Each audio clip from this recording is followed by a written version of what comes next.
ultimately on the consequences of what you believe that drives what you do. And ultimately, the impact everything collectively have on the relationship. It can be the relationship of marriage. It can be the relationship of work. It can be a social relationship. It can be a child's relationship with their parent. It could be a student's relationship with a teacher. It could be a peer-to-peer professional relationship. But every activating event is driven by some level of belief or conviction that one is persuaded in. But keep in mind, everything has a payoff or a consequence. What are consequences? They are those reinforcements which follow an activated response from an individual.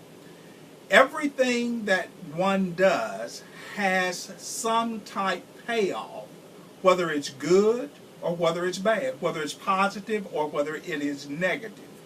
Consequences are the after actions that result, which are to a larger degree the things that leads to the decrease or the increased gratification of a person determining they're going to do this behavior a second time or they're going to modify it.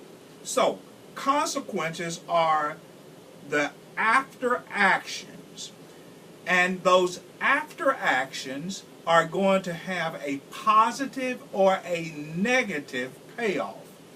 It is the level of gratification, negative or positive, which dictates the desire to repeat or the desire to extinguish or modify the event in the first place.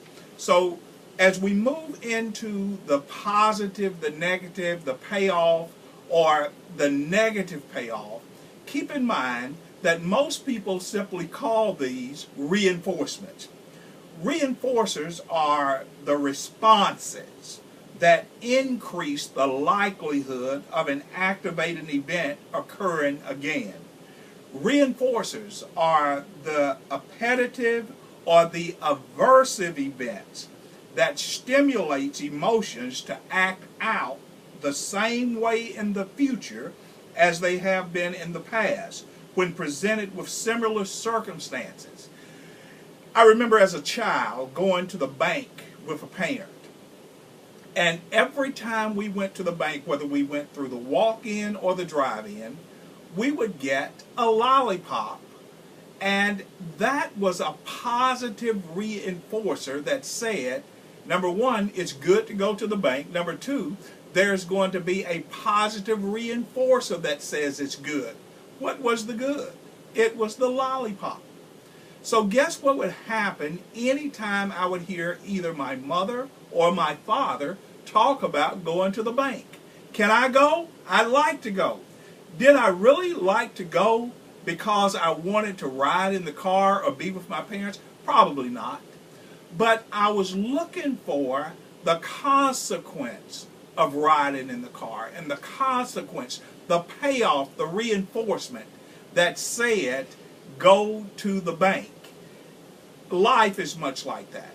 We have reinforcers which either are good, that says repeat the action, or we have those negative or aversive reinforcers that say the payoff really wasn't that great, but I don't know anything else to do.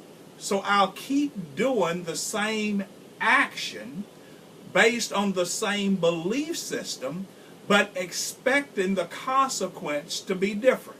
Now, what if you are a person who loves helping an individual?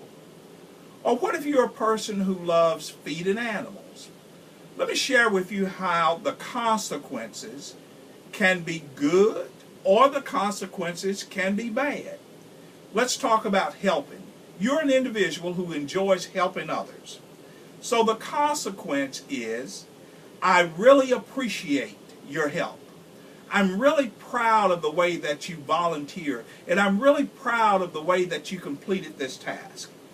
You see, that's going to affirm and that's going to reinforce in a positive manner what you've done.